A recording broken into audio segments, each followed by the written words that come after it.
سیدنا اسماعیل علیہ السلام کا تذکرہ آپ سن رہے ہیں کہ اس سے پہلے حضرت اسحاق کا تذکرہ ہوا تھا اور حضرت یعقوب کا تذکرہ ہوا تھا. وہاں سیدنا اسماعیل علیہ السلام کا تذکرہ نہیں ہوا تھا، حالانکہ وہاں حضرت اسماعیل کا تذکرہ آنا چاہیے تھا.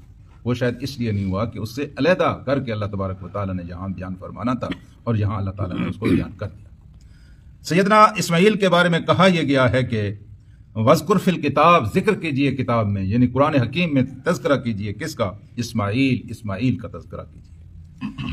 انہ کان صادق الوعد، اس لیے کہ بے شک وہ صادق الوعد تھے، وعدے کے سچے تھے، کمٹمنٹ پر پورا اترتے تھے، جو بات کہتے تھے اس بات کو کر گزرتے تھے. اور ان کی وعدے کے ساتھ سچائی کے ویسے تو کوئی قابل ذکر واقعات ہمیں معلوم نہیں ہیں کیونکہ بہت پہلے کی باتیں ہیں، لیکن ایک بات تو ہم سب کو معلوم ہے کہ انہوں نے جو وعدہ اپنے اللہ تبارک و تعالیٰ سے کیا تھا اس وعدے کو انہوں نے پورا کر کے دکھایا.